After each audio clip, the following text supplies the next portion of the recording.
Ang ina, ang dami-daming kriminal sa Pilipinas eh. Kung ano-ano yung inaatupag nyo. O panoorin ninyo yung statement ni Inday Sara patungkol doon sa ambush diyan sa sa May Mindanao. Yung mayor ba yan, gobernador? Na ang patuan, putang ina, hindi na inarmalite, hindi na binaril, putya, missile na. O panoorin natin itong statement ni Inday. Life goes on na lang ba? Binatikos ni VP Sara ang tila pag-normalize ng karahasan matapos rat-ratin ng RPG ang convoy ni Sharif Aguac Mayor Ahmad Ampatuan. Mas malalim na investigasyon ng kanya ring panawagan.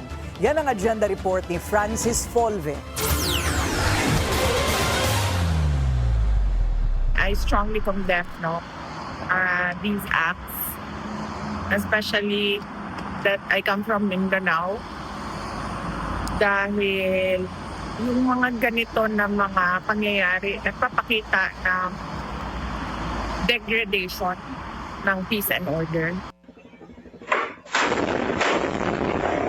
Kinundina ni Vice President Sara Duterte ang pananambang kay Sharif Aguac Mayor Ahmad Mitra Ampatuan sa Barangay Poblacion nitong January 25 gamit ang isang RPG. Sabi no, alam nila kasi na kung mga baril-baril lang, hindi na talaga uubra dahil karamihan talaga ng mga sasakyan ng mga politiko bulletproof na. Napakamahal niyan. Alam mo yung magpa-bulletproof ka ng isang full-size SUV katulad ng Land Cruiser o kaya mga Nissan Patrol, mga 10 milyon yan. So ngayon dahil nga putsang ina, ganun na kagulo sa Pilipinas, mantakin mo nagkaroon ng access yung mga putyo-putyo na mga gun for hire, meron na silang RPG, putang ina. Anong nangyayari sa bayang Pilipinas? Narinig nyo na ba ito noon? Narinig nyo na ba yung ganito na minisile sa ulo? May ganun ba? Wala naman. Ngayon lang, administrasyon ni Bongbong Marcos naglabasan itong mga putang inang ganitong klase ng krimen, tapos sasabihin ito ni Remulla, malinis ang Pilipinas? Naayos niya ang Pilipinas? Wala ng krimen? Putragis yan. Sabi ko nga sa inyo, yung mga tangina talaga.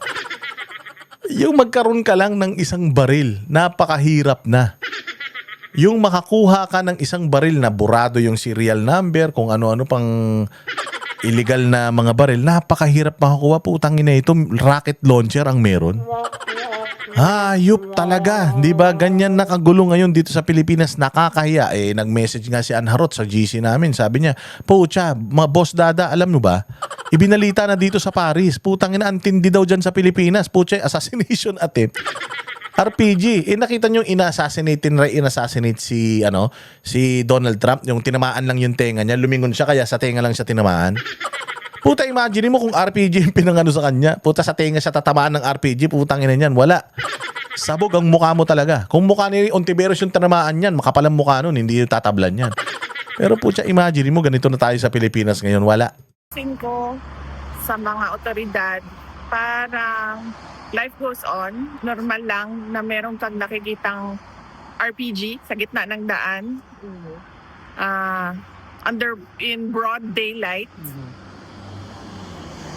Hindi yan normal at hindi yan dapat pinapalampas. Dapat merong malalim na investigasyon. Kahit pa man sabihin natin na namatay yung mga nag-ambush, dapat merong malalim na investigasyon na paano nangyari ito at paano nagkakaroon ng RPG ang mga,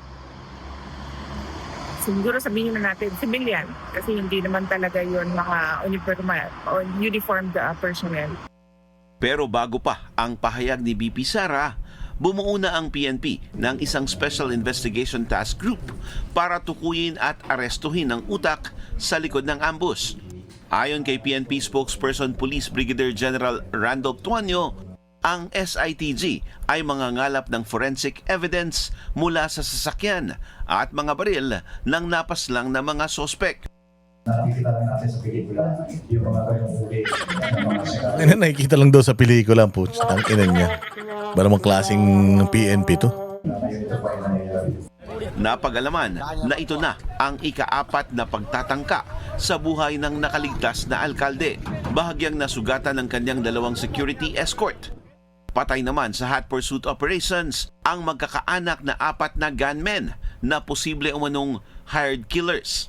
Ang in-establish po natin ngayon na motibo initially po ay tinitingnan po. Ito po ay gun for hire na kung saan ginagamit naman sa dapat yung kanyang mga kamag-anak. Yung pong alias nga pala po, yung suspect number 1 po natin, ay may 3 previously po issued na warrants of arrest.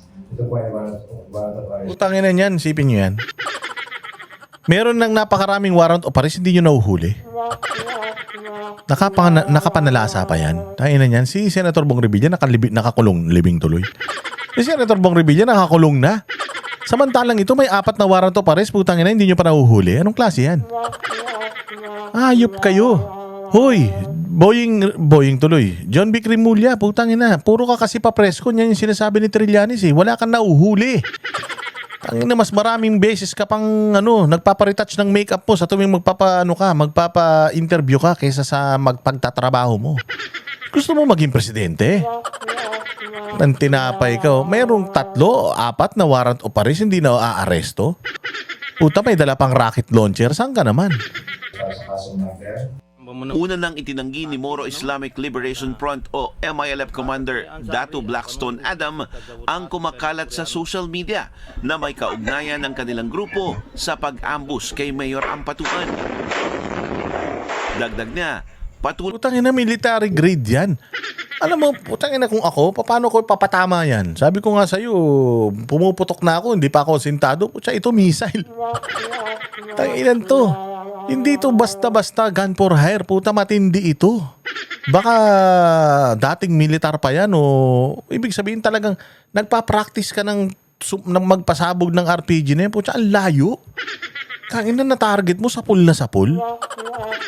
Putya, dapat iniimbestigahan talaga to dahil yung paghawak pa lang niya nung armas, tainan yan, aral na aral eh. Dapat talaga yung mga anggulo na hindi lang ito basta gun for hire, ganun. Gun for hire, meron po akong ipapapatay na kapitbahay. O anong gusto mong gamitin? Kutsilyo? Paltek? Revolver? 45, 9mm, Super 38, 40 caliber, o carbine, o putang ina RPG.